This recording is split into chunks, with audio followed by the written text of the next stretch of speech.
All right. So the mission of the Lake Michigan Bird Observatory is to conserve or to advance conservation for urban birds throughout Wisconsin and the Great Lakes region. And we do that through coordinated research, monitoring, and education with the vision that one day common birds will remain common, uh, conservation practices that are good for birds will be widespread and well known, and our imperiled species will have rebounded. And at the observatory, we have 3 pillar programs: MODIS, Bird City, Wisconsin, and the Neighborhood Habitat Improvement Program. MODIS is a collaborative research effort that works internationally to gain insight into migration patterns for birds. Bird City, Wisconsin is our newer pillar program, and it operates on a statewide scale, working with communities and municipalities to implement sound bird conservation practices while also recognizing their efforts publicly through a designation process. And then our Neighborhood Habitat Improvement Program works on the local scale with residents to improve backyard habitat and adopt the 7 simple actions. And then housed underneath that Neighborhood Habitat Improvement Program, otherwise known as NHIP, is our Biochar pilot project. So what is biochar? Well, it is a charcoal-based soil amendment, and it acts as a storage unit. It's not a new discovery. In fact, it's over 2,000 years old, and it was first observed in Brazil by indigenous Amazonians and through their agricultural practices. And at that time, they referred to it as terra preta. And you can see the difference in the rich, dark soil in the palm of that person's hands, indicating biochar versus what normal soil looks like. Biochar today, though, is a lot more prevalent. It did remain a little hidden gem for centuries, but it is way more used in the West Coast and heavily produced there using heavy machinery like those pictured on the slide deck.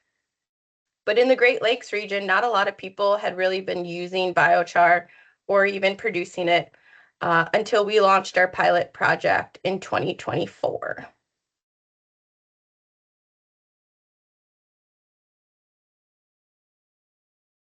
There are many benefits to biochar, both biological and physical, and it is recognized as a climate change tool, which is why we decided to explore it a little bit more. It has water storage capacity. It can help control erosion. It sequesters carbon and can really enhance soil structure. As far as water storage goes, it can retain up to 7 times its own weight within the root zone. So it really does act as a reservoir for our trees, especially during drought periods, which we know are bound to increase as our climate is changing. It can also reduce runoff by 80% and helping to store essential nutrients that are beneficial for our habitats. And then it is a carbon negative tool or carbon negative soil amendment. So in the process of making biochar, we're locking in the carbon that was formerly in those trees. And then it is negative in the sense that every pound of biochar we put out onto the earth that we've made can also help sequester 3 more pounds of carbon. And then used in tree planting, those trees will also help to continue to sequester carbon. And then it enhances soil structure, which you can see in the middle picture. That is a microscopic view of what biochar looks like. And there's all these little nooks and crannies and little vessels, and that can become future habitat and shelter for little microbes that help build rich soil. And because biochar is a soil amendment rather than a fertilizer, it can persist for really long time in the soil. year over year, it's continuing to add more and more benefit and enriching the soil versus a fertilizer that needs to be applied annually or semi-annually. And then as we build more rich soil, it becomes more inhabited by earthworms, grubs, and beetles, all foraged by woodcocks like the one pictured on the slide deck, as well as other birds like American robins.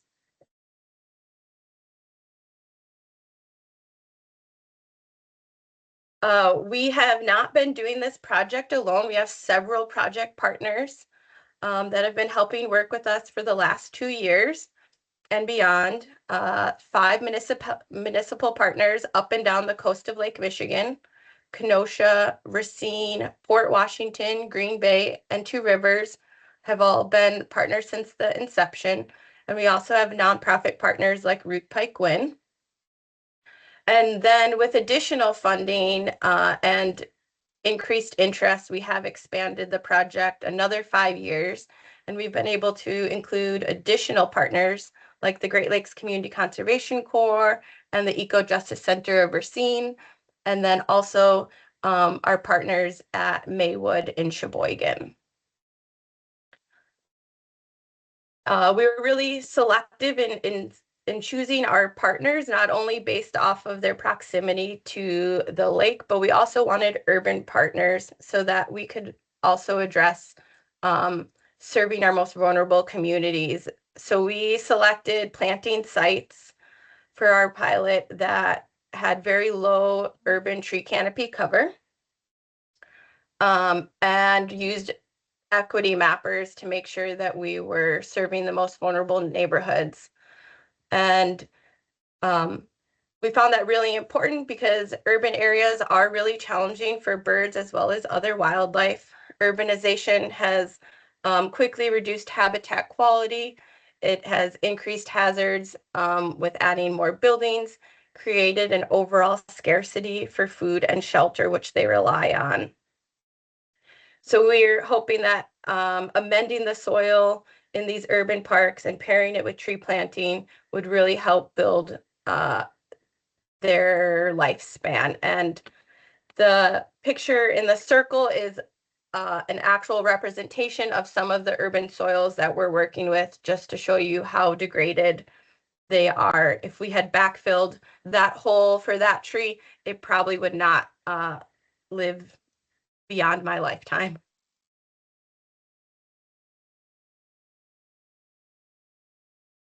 So to be able to understand really our pilot, we do have 2 phases, and phase 1 was making biochar. So we did work with our partners to produce it. It is done in a process called pyrolysis. But to understand pyrolysis, we kind of need to understand how fire works. So for fire to combust, we really need 3 components, and that's heat, fuel, and oxygen. And when those 3 elements are present, you get a flame. If we were to completely remove oxygen or completely remove the heat from the process, there would be no fire. The flame would be extinguished. In biochar making, we're using pyrolysis, so it's slightly different. We're still using those 3 elements of oxygen and heat and fuel, but we're minimizing and restricting the amount of oxygen that is used in the process. And through that restriction, we create the pyrolysis.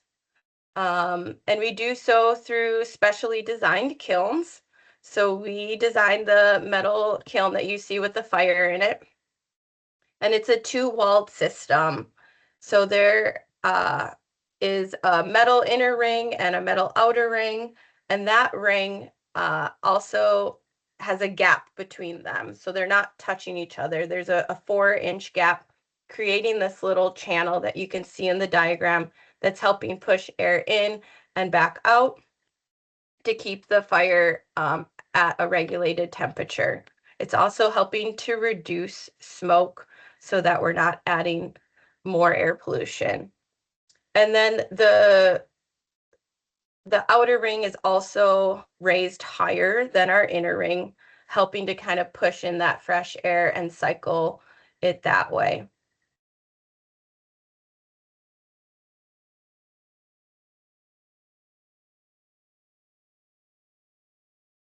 So the process is multi-stepped. We have first had to gather lots of feedstock, and we used old ash trees that had been dead or dying because of emerald ash borer.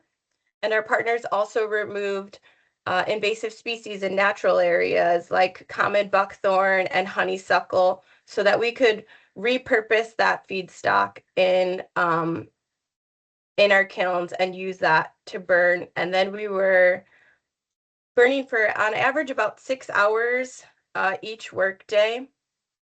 And the process of loading the kiln and making sure that the fire stays at the top really helps ensure that we aren't ending with ash at the end of the day, and rather the char that we're looking for. And then not letting the fire go out until we were ready, in the form of quenching it. That step really helped also control what we were left with at the end of the day. And then post burning, we still had 3 more final steps to the pilot, and we crushed it by driving over the biochar just with our little red car there, and making most of the pieces really uniform. And then activating it is really important. Not only did we activate it, or activation is also sometimes referred to as inoculating or charging, and there are multiple methods to how to do that. But what we did was we used really enriched compost, and we mixed that at a 1-to-1 ratio, compost with biochar. And if you remember, previously I mentioned that biochar is a storage unit. So if we were to use pure biochar in our tree planting, that those initial years of the biochar out in our tree planting areas, it would have started to leach some of those resources away from our trees because it wants to store things for when a tree would really need it. So we're giving it a little leg up. We wanted our trees to not go through that little adaptation period, but we want them to really thrive. So we charged everything for at least up to 2 weeks before planting. And then the final step of phase 1 is tree planting. So we planted over 440 trees to date, and each city decided what amount of trees they would like. So we have anywhere from 26 trees in Kenosha to 45 in Port Washington, and then 130 in Green Bay, and then the other cities somewhere in between that range as well.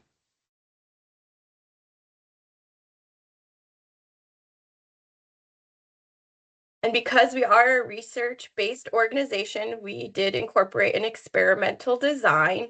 So every tree that went out did not get biochar. We have a control group and a treatment group. 157 of the 440 trees are part of our control group, and then 283 trees are part of our treatment group. And each one of those trees received 3 5-gallon buckets of this compost and biochar blend. That is about a 10% application rate.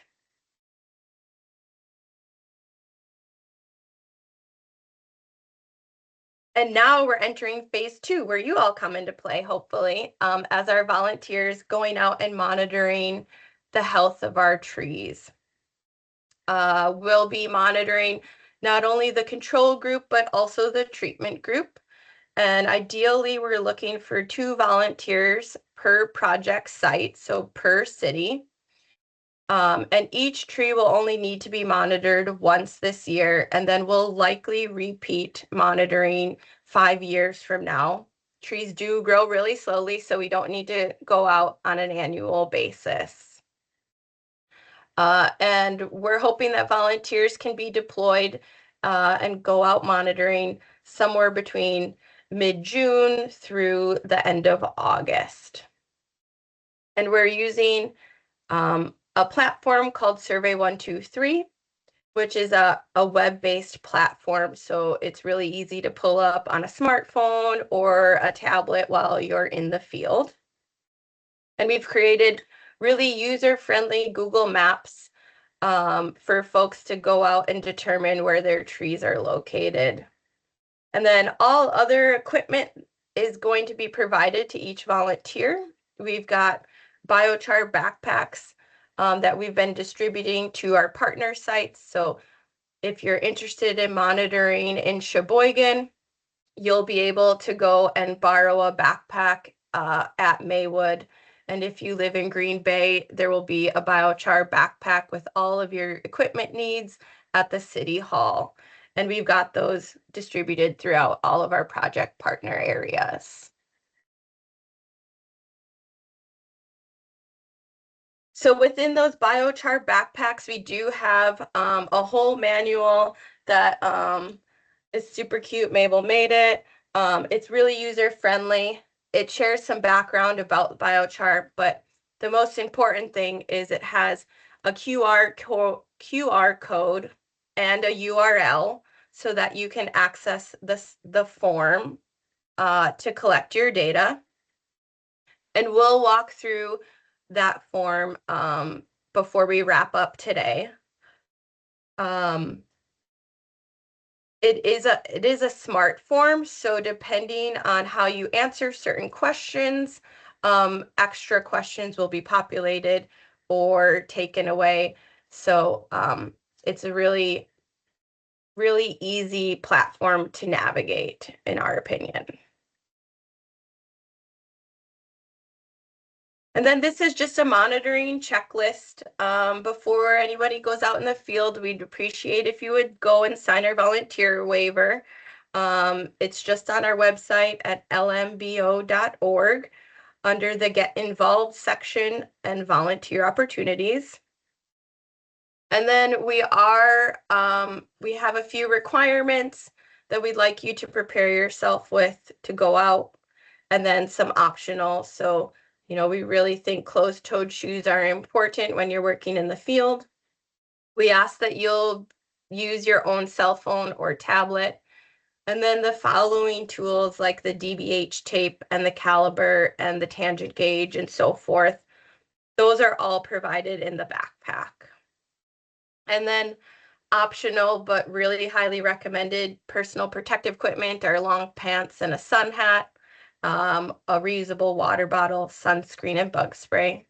If you haven't heard, ticks are bad already. So definitely prepare yourself and protect yourself.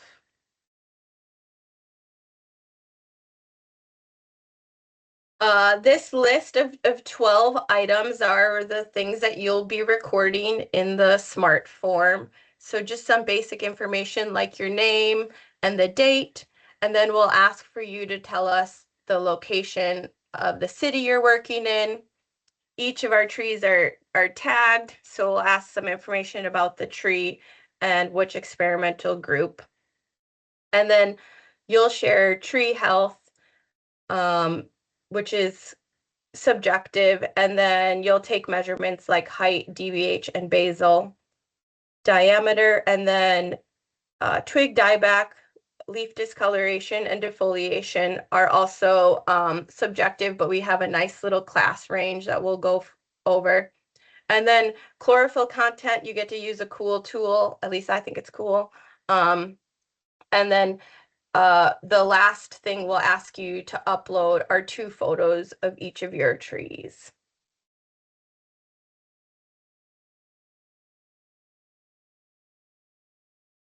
So as far as locating your trees, each of our trees do have a little metal tag like the one pictured on the slide deck.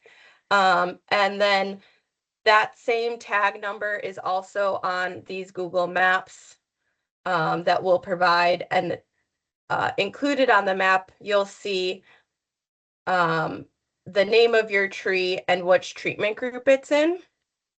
I'm going to stop presenting this slide deck so I can show you what a map looks like. So forgive me for a moment.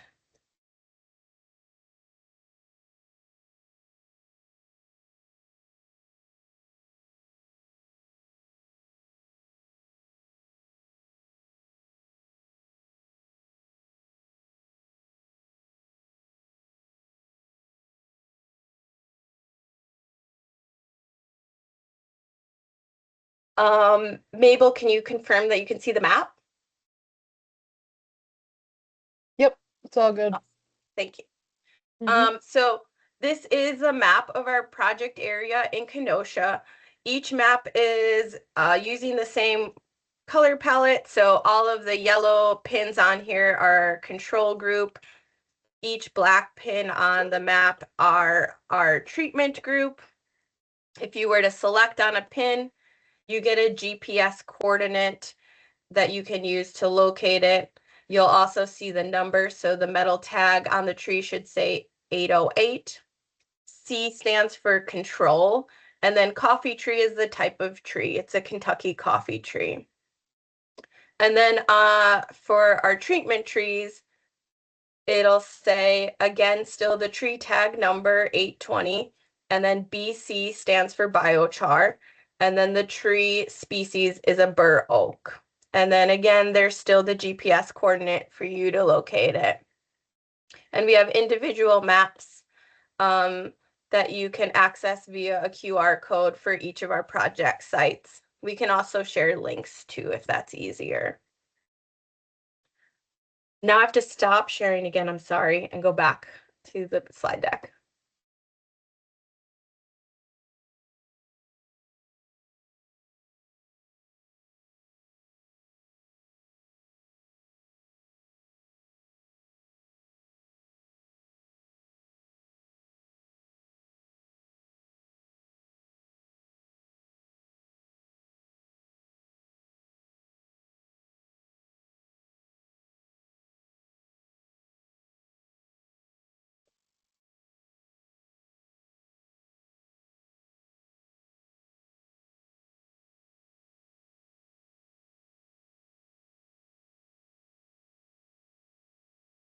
Are we in the right place?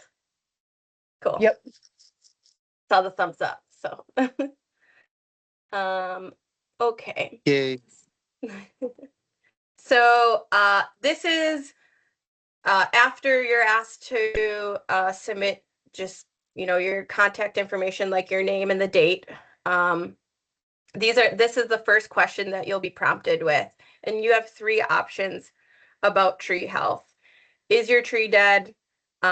Is your tree alive or other? Because there will be some instances where your tree might just look kind of sad and you want to let us know that it's alive, but it's really sick. So we do have another option which you can select, and then a little text bar will come up where you can share more information about why you selected other. But if you look at this slide, if you were to select tree is dead, the next question goes straight to tree photos. So you skip taking a bunch of other measurements like the diameter, like the height, and the chlorophyll content. But if you were to select your tree is alive, there is a different series of questions that get populated, like tree height and diameter at breast height. If you select other, you'll get prompted with the same questions as you would if the tree is alive, and you'll just have to answer those accordingly. And inside each of your little backpacks is a set of tools to help you take those measurements. For tree height, many of the trees that we planted might not be much taller than me or much taller than Mabel. She's much taller than me, so I'm short. So you might be able to just go up to your tree and use a measuring tape from the ground up to the canopy tip. But we do have this cool tool called a tangent gauge. It outlines the steps right on the side of the tangent gauge, but essentially you're going to create a triangle between you and the tree and the tangent gauge and a measuring tape. And if you can remember middle school geometry, Pythagorean's theorem comes into play here. So you'll walk far enough away from your tree that you can see the canopy through the little scope on the tangent gauge. There's a little level on the tool that you'll want to make sure is straight. And then you'll measure the distance you are away from the tree. And then you'll measure the height of your eyeballs. And you'll add those two numbers together, and roughly that helps us estimate tree height. So that tool's in your backpack. We'll also ask you to measure diameter at breast height.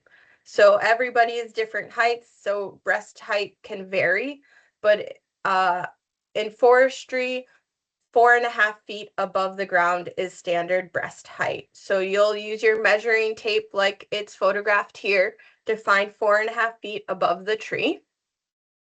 And that's where you'll use either your DBH tape or your DBH caliper, depending on the size of your tree. So we typically only use the orange caliper if the tree is under 10 centimeters. And if it's over 10 centimeters, you'll use the DBH tape. There are two sets of numbers. It is double-sided, the tape, but there is a prong side that is meant to kind of help you poke it into the bark of the tree so that you're able to use both your hands. You'll know that you're taking the right value if you're able to actually poke the metal prong into your tree. And what's important about using the DBH tape is there is a 0 on the tape, and you want to make sure that the value that you're recording lines up with the 0 rather than the metal end of the tape. You'll also be asked to take basal diameter, and that happens at the base of the tree. And you'll wrap it around the same way, making sure that your metal prong can go into the tree and that the number you're taking is being read at 0. And then we have above ground biomass information that we're recording, like twig dieback, discoloration of leaves, and defoliation. And there's a nice little class range that you can determine how much loss or discoloration or defoliation you're seeing. And the same guide is in the volunteer manual. And this really helps us as a bird organization. We're wondering how much above ground biomass there is in these trees, because that helps attract more insects and more wildlife and birds to those trees. So the more biomass there is, the more beneficial it is for our bird species. And then we have a fancy chlorophyll content reader, also called a SPAD meter. It looks kind of like the oxygen meter you would put on your finger, as you can kind of see. And we're asking folks to take 5 readings and then averaging them. So the smart form does ask you to record each one of your readings and then do the math to get the average. This is the tool. I know it's kind of hard to see, but it's really user-friendly. There's a lot of more buttons on it than you'll actually need. All of them are charged, and they do have cords to recharge them in each box. When you first turn it on, it does ask you to calibrate it, and all you need to do is hold down the prongs until you hear a little beep, and it'll also say verify success.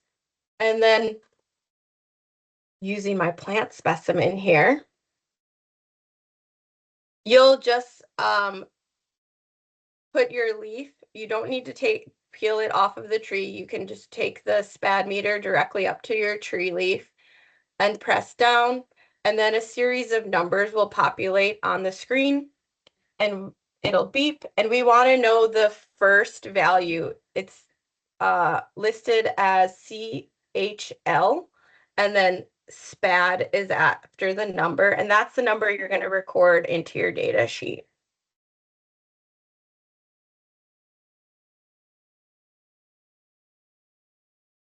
And then the last upload on the form are 2 photos. So we do want to standardize the photos as much as possible. So we're asking that folks align with the cardinal direction. So we'll provide a compass, but most phones also have compasses on them. And then you can see in this photograph, the volunteer has their back towards Lake Michigan. So presumably behind them is east and they're facing west. And then walk 5 meters away from the tree. Hold your phone at that breast height, which is 4.5 feet above ground. Snap your photo and then rotate 90 degrees. And if you might have moved closer or farther away from your tree, verify that you're also 5 meters away again and snap the photo again at breast height.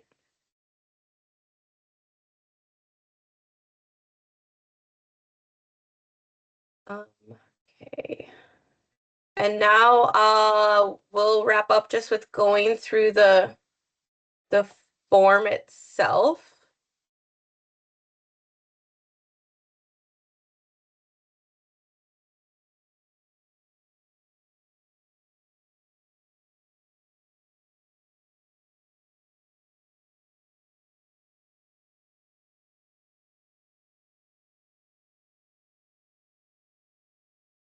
And can everyone see the form? All right, I'm getting thumbs ups. That's great. Thank you. So this is the smart form. You'll be asked to enter your survey, your name, date, and time. There is a drop-down menu to select what city you're monitoring in. We'll ask you to verify the tree tag number. There's also a drop down for tree species. So we have only listed the species of trees that we've planted. And then also in the volunteer manual is a dichotomous key, just in case you're not certain, or you might think that your tree is slightly off. There's also an appendix with some photos of the trees as well. You'll just choose either control group or treatment group based off of your map that's provided. And then this is tree health. So this is where the form will kind of change. And you'll see right now, it just says tree photos. But if I were to select that my tree is alive, we get a whole series of other questions, like tree height. You'll take your diameter at breast height, as well as your basal diameter. We are asking that you confirm which tool you use to take those measurements, just to make sure that the appropriate tool is being used based off of the size tree. So remembering that your caliper should be used if your tree is under 10 centimeters, but the tape is really the best if the tree is greater than 4 centimeters. And then above ground biomass, their drop-down menus with class ranges that also correspond to your volunteer manual, where it tells you examples of what really does 0 to 1% look like versus 11 to 15%. There's a quick little outline of how to use the SPAD meter in a pinch, but there's also instructions in the case for the chlorophyll reader. And then here you'll write the top number that is on the screen for each one of your readings in the box. and then averaging it together. And then we have our tree photos, again, outlining the directions for reference, and then you can just upload your images here. So you can choose to write down these values on a piece of paper if you wanted to in the field, and then come back to your computer and enter all of this using the URL, or you can just use that QR code.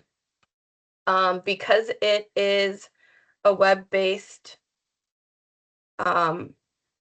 platform, it will save your content if you don't hit submit for at least a little while. We're also asking folks to share us what device they're using to take the photos. You don't need to be super specific like Apple iPhone 16 if you aren't sure. Just saying, you know, Apple is sufficient as well. I have no idea what Apple phone I have, so we're not going to judge you. Mabel's laughing because I'm a terrible millennial.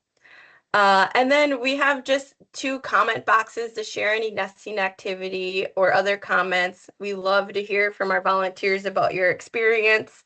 So we will read those and we will respond to them.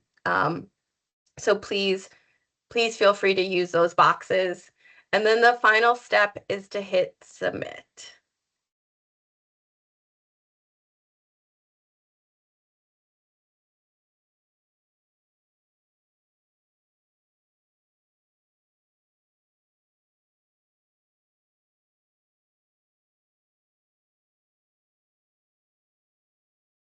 And that is all that we have for the training, but I would like to open it up to any questions if anyone has them.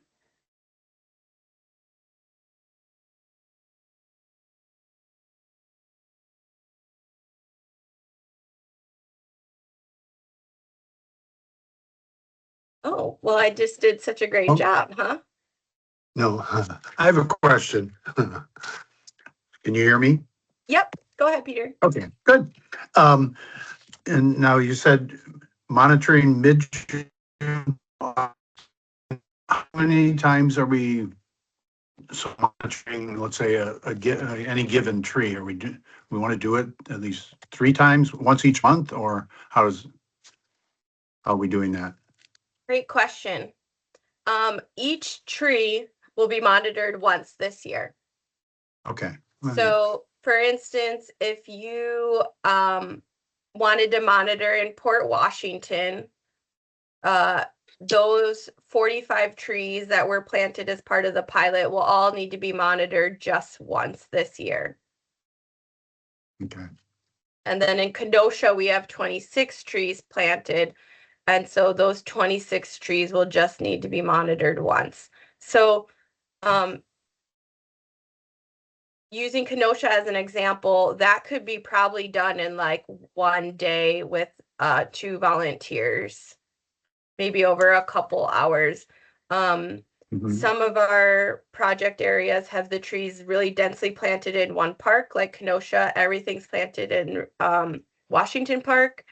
And then other cities have them a little bit more widespread. So Two Rivers has several streets that have several trees planted on them. So you kind of have to drive around a little bit there. Okay. Great question. Okay. Before everybody leaves, if you haven't already, we'd appreciate you sharing in the chat or unmuting to tell us which municipality you'd be interested in monitoring at.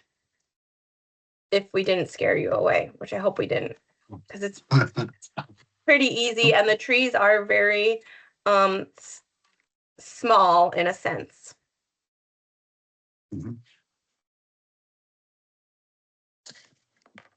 thank you for all the comments coming in. Appreciate it.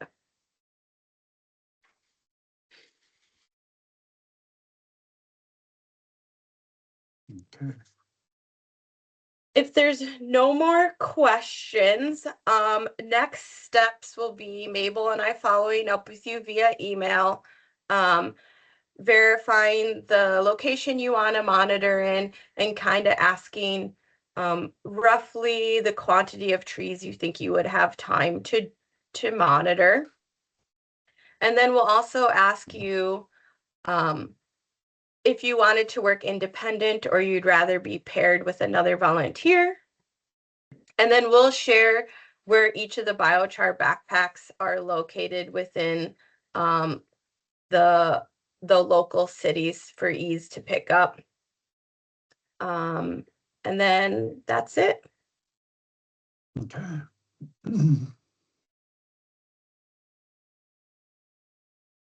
Well, thank you all. We really appreciate your interest, and we hope to see you in the field, and we hope you enjoy this experience. It's been a cool project to work on. Okay. Thank you. Thank you. Thank you. Thank you. Great job.